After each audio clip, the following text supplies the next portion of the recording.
Materi yang pertama yaitu informasi dan proses keputusan. Para manajer biasanya mengikuti sebuah model keputusan untuk memilih satu di antara tindakan yang berbeda. Model keputusan adalah metode formal penentuan pilihan yang seringkali melibatkan analisis kuantitatif dan kualitatif. Akuntan manajemen bekerja sama dengan para manajer, menganalisis dan menyajikan data yang relevan untuk memandu keputusan.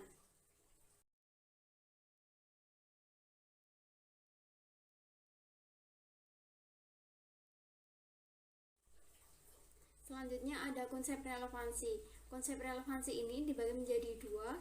Yang pertama ada biaya yang relevan dan pendapatan yang relevan.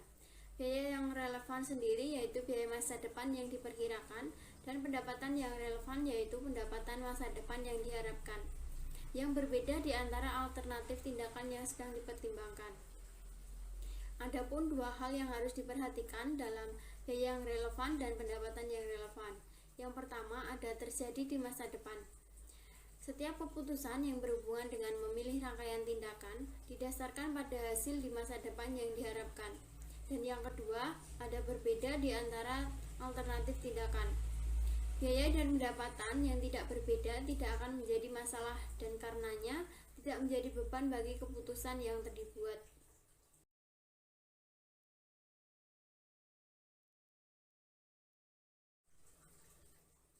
Konsep relevansi yang kedua yaitu informasi kuantitatif dan kualitatif yang relevan. Faktor kuantitatif adalah hasil yang diukur dalam konteks numerik. Beberapa faktor kuantitatif adalah keuangan. Faktor tersebut dapat dinyatakan dalam konteks moneter. Contohnya meliputi biaya bahan langsung, tenaga kerja manufaktur langsung, dan pemasaran. Faktor kuantitatif lainnya adalah non-keuangan. Faktor ini dapat diukur secara numerik, tetapi tidak dapat dinyatakan dalam konteks moneter. Faktor kualitatif adalah hasil yang sulit untuk diukur secara akurat dalam konteks numerik.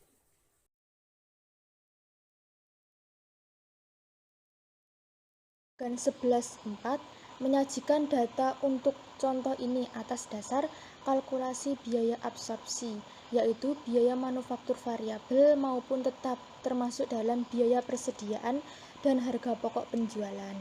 Dalam bagan ini, biaya manufaktur sebesar $12 per unit dan biaya pemasaran sebesar $7 per unit meliputi baik biaya variabel maupun biaya tetap. Jumlah dan semua biaya variabel dan tetap dalam fungsi bisnis tertentu dari rantai nilai, seperti biaya manufaktur atau biaya pemasaran, yang disebut biaya fungsi bisnis. Biaya penuh produk atau full cost of the product dalam kasus ini $19 per unit adalah jumlah semua biaya variabel dan tetap dalam semua fungsi bisnis dari rantai nilai R&D, desain, produksi, pemasaran, distribusi, dan pelayanan pelanggan. Untuk Surfger, biaya penuh produk terdiri dari biaya manufaktur dan pemasaran, karena biaya-biaya ini hanya merupakan fungsi bisnis, tidak diperlukan biaya pemasaran untuk pesanan khusus, sehingga manajer Surfger hanya akan berfokus pada biaya manufaktur. Berdasarkan biaya manufaktur per unit sebesar $12 yang lebih besar daripada $11 per unit harga yang ditawarkan oleh jaringan hotel itu, manajer mungkin menolak pesanan tersebut.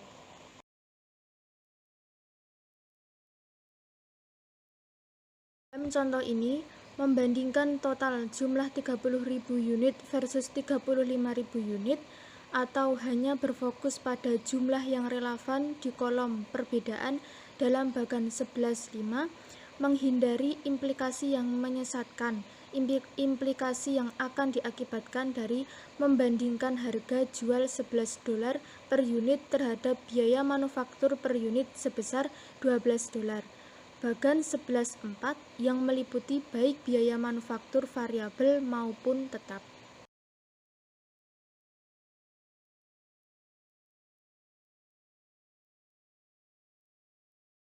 Data biaya per unit dapat berpotensi menyesatkan pembuat keputusan dalam dua cara. Yang pertama, ketika biaya yang tidak relevan tersebut disertakan. Perhatikan biaya manufaktur tetap per unit sebesar $4,50.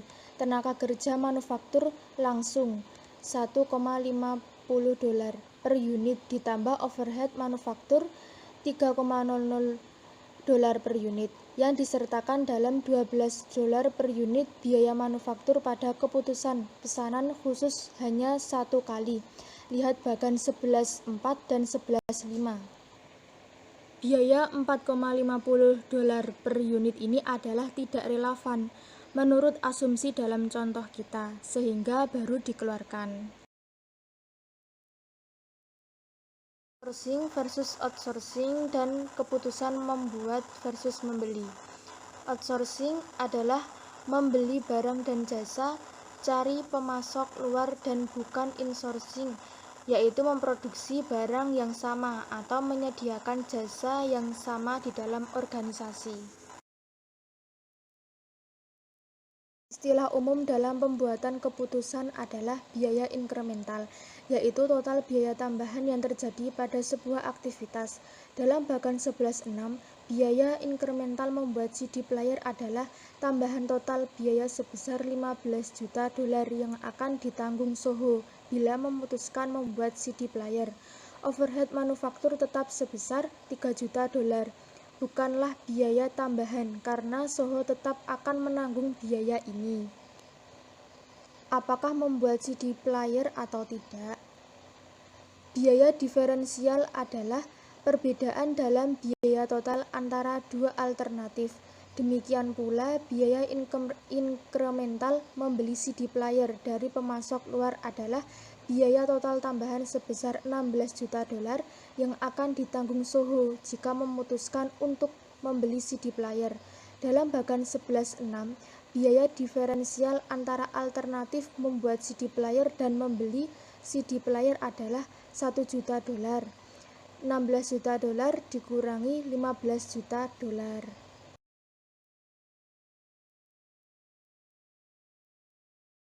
Faktor strategis dan kualitatif. Faktor strategis dan kualitatif mempengaruhi keputusan outsourcing. Faktor strategis dan kualitatif yang pertama yaitu persyaratan kualitas. Ketika ketergantungan sebuah perusahaan pada pemasoknya meningkat, pemasok dapat meningkatkan harga dan menurunkan kualitas serta kinerja pengiriman. Untuk meminimalkan risiko ini, umumnya perusahaan melakukan kontrak jangka panjang yang menjelaskan biaya-biaya, kualitas, dan jadwal pengiriman dengan para pemasok, sehingga kualitas dapat terjamin. Yang kedua yaitu reputasi outsource atau alih daya atau pemindahan pekerjaan dari satu perusahaan ke perusahaan lain. Ketika sebuah organisasi lebih kecil dan lebih ramping, maka pekerjaan itu akan berfokus pada bidang kompetensi intinya. Yang ketiga yaitu psikologi karyawan. Ketika karyawan memperbaiki proses para pemasoknya dengan melakukan riset dan mengembangkan produk, maka akan menghasilkan produk yang inovatif, memenuhi permintaan akan kuantitas yang meningkat, memelihara kualitas dan pengiriman yang tepat waktu, serta menurunkan biaya. Yang keempat yaitu pertimbangan logistik. Faktor-faktor strategis dan kualitatif seperti yang dijelaskan di sini menjadi penentu yang penting dari keputusan outsourcing. Menimbang semua faktor ini memerlukan penilaian dan pertimbangan manajemen yang cermat.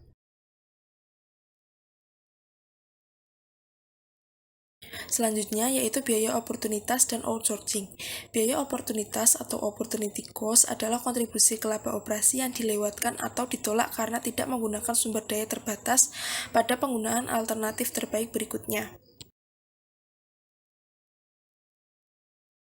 Sebagai contoh, misalkan jika Soho memutuskan untuk membeli CD player stereo dari pemasok luar, penggunaan terbaik Soho atas kapasitas yang menjadi tersedia adalah memproduksi 500 unit Discman CD player portable. Dari sudut pandang manufaktur, Discman serupa dengan CD player stereo. Dengan bantuan operasi, akuntan Soho memperkirakan pendapatan dan biaya mendatang berikut bila Soho memutuskan untuk membuat dan menjual Discman. Pendapatan inkremental mendatang senilai 8 juta dolar, biaya inkremental mendatang yang terdiri dari bahan langsung senilai 3.400.000 dolar, tenaga kerja manufaktur langsung senilai 1 juta dolar, overhead variabel atau daya utilitas senilai 600.000 dolar, overhead penanganan bahan dan penghidupan mesin senilai 500.000 dolar, dan menjadi total biaya inkremental mendatang yaitu 5.500.000 dolar. Lalu laba operasi inkremental mendatang yaitu senilai 2.500.000 dolar, yaitu dari pendapatan inkremental mendatang dikurangi biaya inkremental mendatang total. Karena ada kendala kapasitas, Soho dapat membuat CD player atau Discman, tetapi tidak keduanya. Maka dari itu, Soho harus memilih alternatif yang pertama, yaitu membuat CD player stereo dan tidak membuat Discman, yang kedua membeli CD player stereo dan tidak membuat Discman, atau yang ketiga yaitu membeli CD player stereo dan membuat. Selanjutnya yaitu pendekatan biaya oportunitas. Pada gambar tampilan di layar merupakan bagan pendekatan alternatif total dan pendekatan biaya oportunitas untuk keputusan membuat atau membeli untuk Soho Company.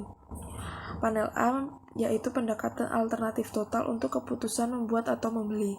Sedangkan panel B yaitu pendekatan biaya oportunitas untuk keputusan membuat atau membeli, dan terdapat 3 alternatif yang akan dipilih oleh Soho.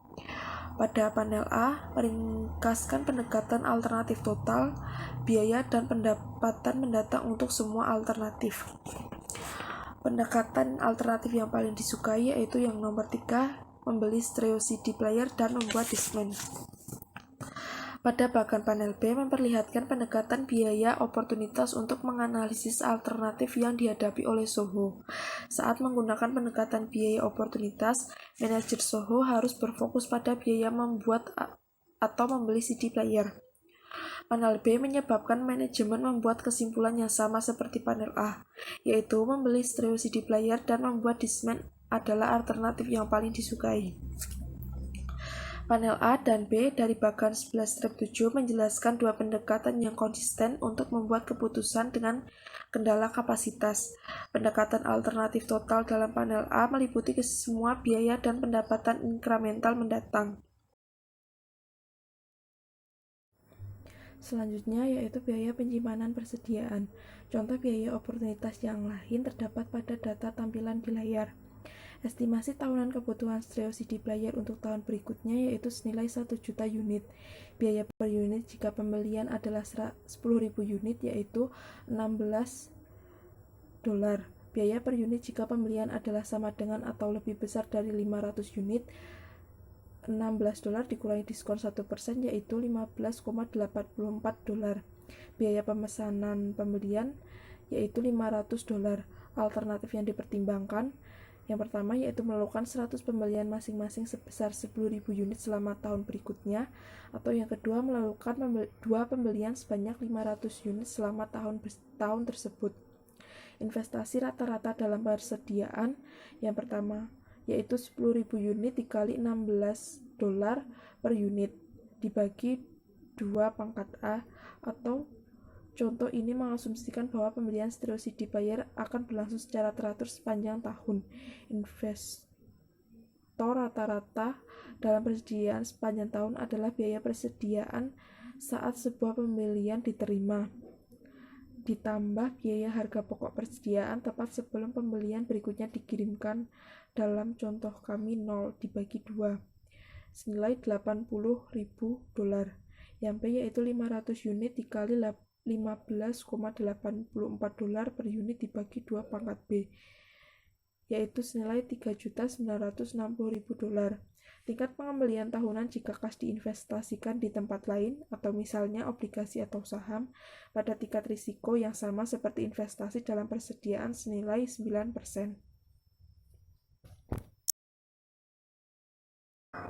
Tabel selanjutnya pada tampilan di layar merupakan 2 alternatif pembelian yang akan dipilih Soho.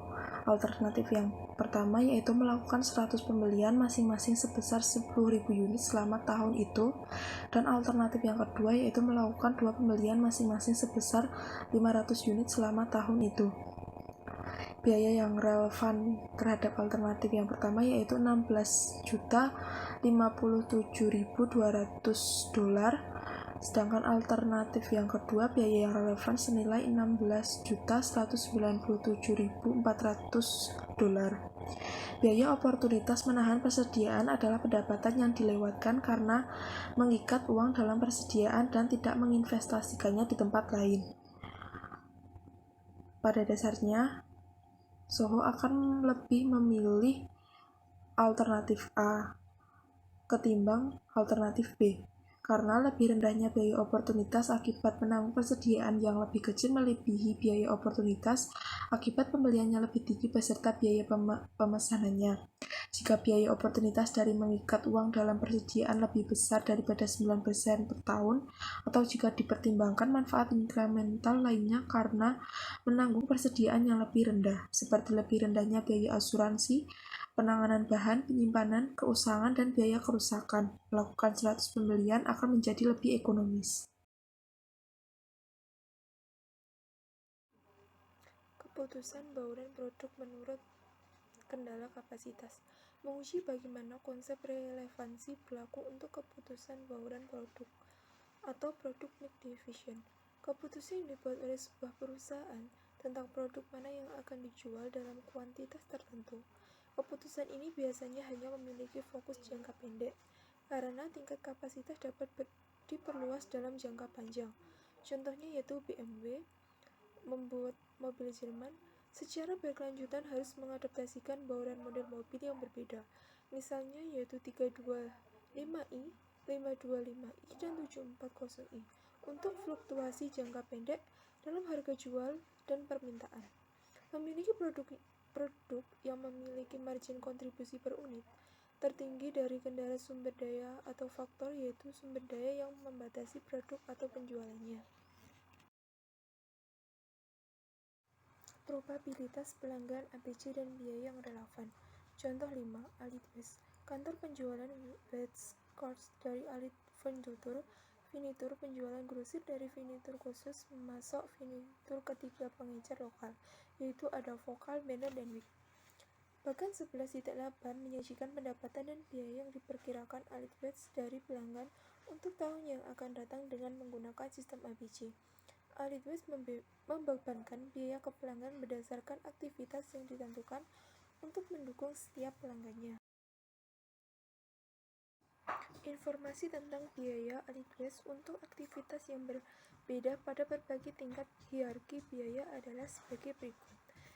Di antaranya itu ada pertama, biaya tenaga kerja penanganan furnitur bervariasi atau berubah-ubah mengikuti jumlah unit furnitur yang dikirimkan kepada pelanggan. Yang kedua, Alidwest menyiapkan area gudang yang berbeda untuk menyusun stok furnitur bagi pelanggan yang berbeda. Agar lebih sederhana, diasumsikan bahwa peralatan penanganan furnitur dalam sebuah area dan biaya penyusutan atas peralatan tersebut diidentifikasikan menurut pelanggan individual atau biaya level pelanggan. Peralatan yang tidak digunakan tetap menganggur. Peralatan memiliki umur manfaat 1 tahun dan nilai sisa 0. Yang ketiga, Alidwest mengalokasikan sewa ke setiap pelanggan berdasarkan jumlah ruang gudang yang disiapkan untuk pelanggan itu sendiri. Yang keempat, biaya pemasaran bervariasi atau berubah, mengikuti jumlah kunjungan penjual yang dilakukan kepada pelanggan. Yang kelima, biaya pesanan penjualan adalah biaya tingkat batch, yang berubah mengikuti jumlah pesanan pembelian yang diterima dari pelanggan. Biaya pemrosesan pengiriman adalah biaya tingkat batch yang berubah mengikuti jumlah pengiriman yang dilakukan. Yang keenam, Alidwest mengalokasikan biaya administrasi umum tetap atau biaya tingkat fasilitas ke pelanggan berdasarkan pendapatan pelanggan. Yang ketujuh, Alid Furnitur mengalokasikan biaya tetap kantor perusahaan ke kantor penjualan atas dasar luas area dari setiap kantor penjualan. Alidwest mengalokasikan biaya-biaya ini ke pelanggan berdasarkan pendapatan pelanggannya.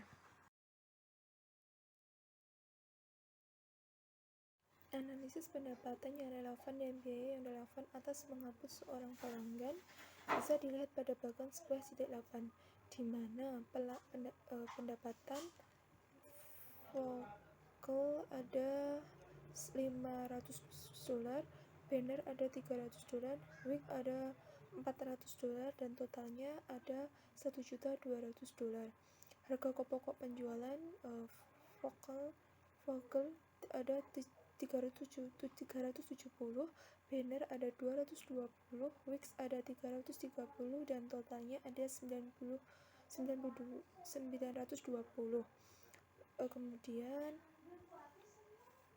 tenaga kerja penanganan furnitur vocal ada 41.000, banner ada 18.000, wigs ada 33.000, dan totalnya ada 92.000. Biaya peralatan penanganan furnitur yang dihapuskan sebagai penyusutan vocal ada 12.000, banner 4.000, wigs 9.000, dan totalnya 25.000.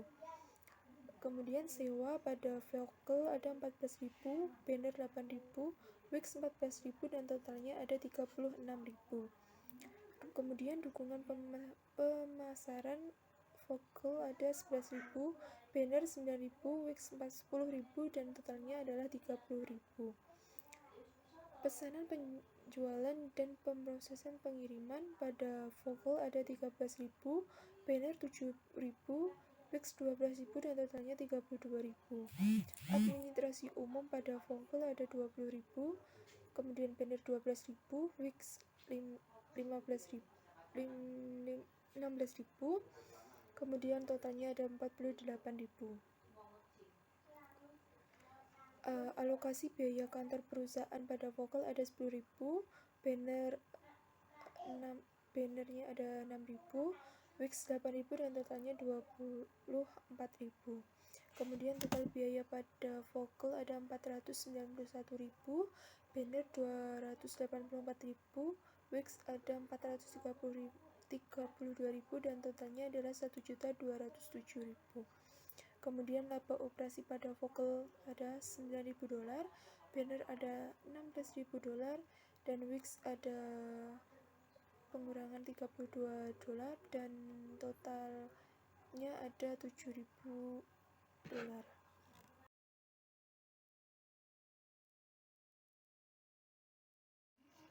Informasi tentang pengaruh menutup akun wig adalah sebagai berikut.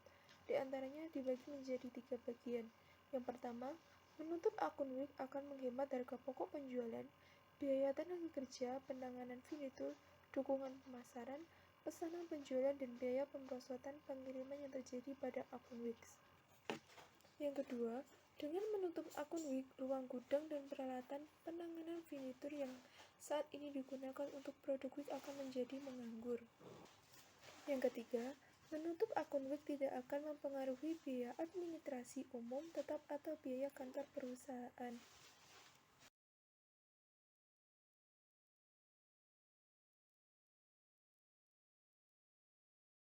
Analisis pendapatan relevan dan biaya relevan atas penambahan pelanggan bisa dilihat pada bagan 11.9, di mana pendapatan kolom pertama kehilangan pendapatan dan penghematan biaya dari menutup akun wig ada $400. Kemudian kolom kedua pendapatan inkremental dan biaya inkremental dari penambahan akun loro yaitu $400. Harga pokok penjualannya kolom pertama 330, kolom kedua juga 330. Tenaga kerja penanganan furnitur yaitu 30, kolom pertama 33.000, kolom kedua juga 33.000. Biaya peralatan penanganan furnitur yang dihapus sebagai penyusutan kolom pertama yaitu 0, kolom kedua 9.000. Sewa kolom pertama itu 0, kolom kedua juga 0. Dukungan pemasaran kolom pertama yaitu 10.000, kolom kedua 10.000. Pesanan penjualan dan pemrosesan pengiriman kolom pertama yaitu 12.000, kolom kedua juga 12.000. Administrasi umum yaitu kolom pertama 0, kolom kedua juga 0. Biaya kantor perusahaan kolom pertama 0, kolom kedua juga 0. Total biaya dari kolom pertama yaitu 385.000, kolom kedua yaitu 394.000. Pengaruh terhadap laba rugi operasi pada kolom pertama yaitu $15.000 dan kolom kedua $6.000. Analisis pendapatan relevan dan biaya relevan dari menutup atau membuka kantor cabang atau Sigma bisa dilihat pada bagan 11.10, di mana pendapatan kolom pertama kehilangan pendapatan dan penghematan biaya dari menutup Alliedwitz ada $1.200.000. Kemudian kolom kedua pendapatan inkremental dan atau biaya inkremental dari membuka Alliedwitz ada $1.200.000. Harga pokok penjualan kolom pertama ada 920, kolom kedua juga 920. Tenaga kerja penanganan furnitur kolom pertama yaitu 92.000, kolom kedua 92.000. Peralatan penanganan furnitur yang dihapuskan sebagai penyusutan kolom pertama yaitu 0, kolom kedua 25.000. Sewa pada kolom pertama ada 36.000, kolom kedua 36.000. Dukungan pemasaran pada kolom pertama ada 30.000, kolom kedua 30.000. Pesanan pelanggan dan pemrosesan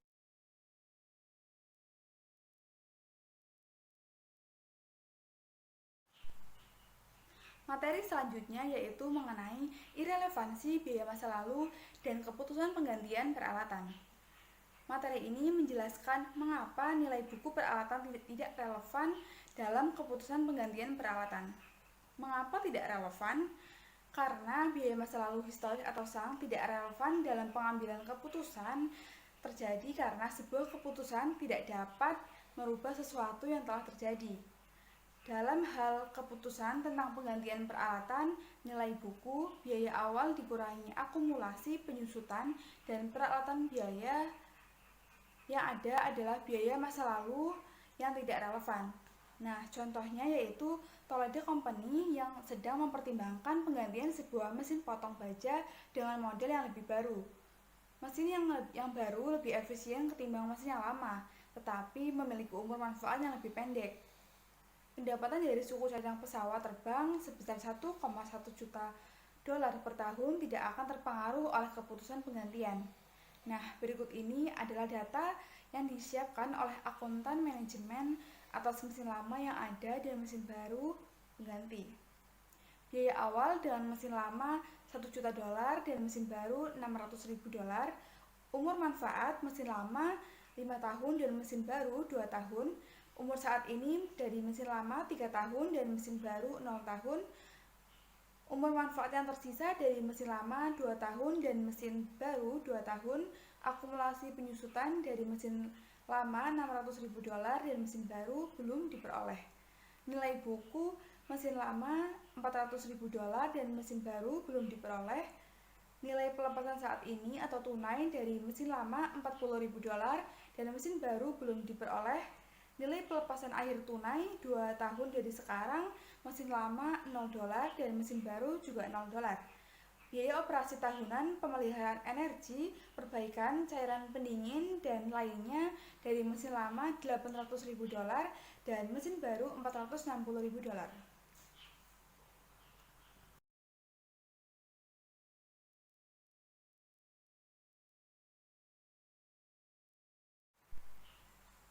Toledo Corporation menggunakan penyusutan garis lurus. Bagan 11.11 menyajikan sebuah perbandingan biaya dari kedua mesin. Nah, perhatikan mengapa keempat item dalam keputusan penggantian peralatan Toledo adalah relevan atau tidak relevan. Pertama, nilai buku mesin lama sebesar $400.000. Tidak relevan karena ini merupakan biaya masa lalu atau historis atau sunk cost. Semua biaya masa lalu adalah sia-sia. Tidak ada yang dapat mengubah apa yang telah dikeluarkan atau apa yang telah terjadi. Yang kedua, nilai pelepasan saat ini dari mesin lama $40.000. Relevan karena ini merupakan sebuah manfaat masa depan yang diharapkan hanya akan terjadi jika mesin diganti. Nah, yang ketiga, kerugian pelepasan $360.000. Ini merupakan perbedaan antara jumlah dalam item 1 dan 2. Ini merupakan kombinasi yang tidak berarti yang mengaburkan perbedaan antara nilai buku yang tidak relevan dengan nilai sisa yang relevan. Dan yang terakhir, yang keempat, harga pokok mesin baru $600.000. Relevan karena ini merupakan biaya masa depan yang diharapkan hanya akan terjadi jika mesin dibeli. Nah, perhatikan bagan 11-11 di samping ini. Kolom 3 dalam bagan 11-11 menunjukkan bahwa nilai buku dari mesin lama adalah tidak berbeda antar alternatif dan dapat diabaikan untuk tujuan pembuatan keputusan. Tidak menjadi persoalan kapan dilakukan penghapusan atau apakah jumlah lump sum dibebaskan pada tahun berjalan atau biaya penyusutan setelah 2 tahun berikutnya. Jumlah totalnya masih $400.000 karena ini merupakan biaya masa lalu atau biaya historis.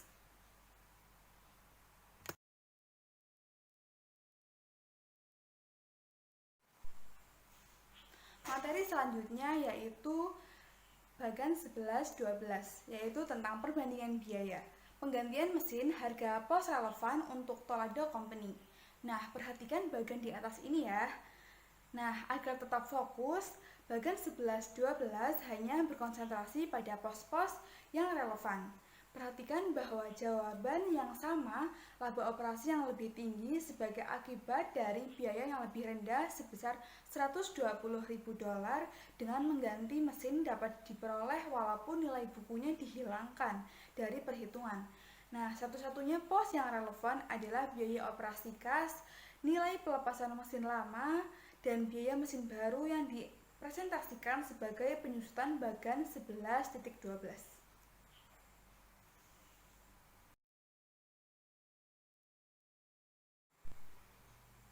Materi selanjutnya yaitu mengenai keputusan dan evaluasi kinerja.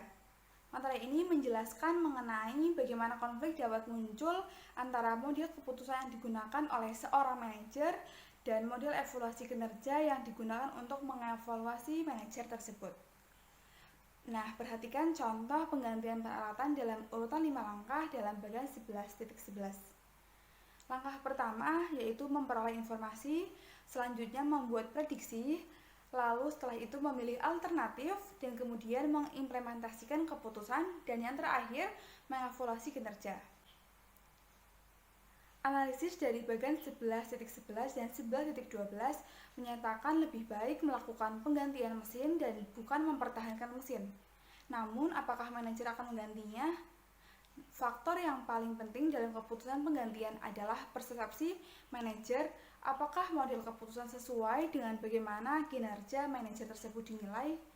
Jadi, tidak mengejutkan bila manajer lebih memilih untuk mempertahankan mesin karena dalam akuntansi akrual akan memperlihatkan laba yang lebih besar ketimbang mengganti mesin.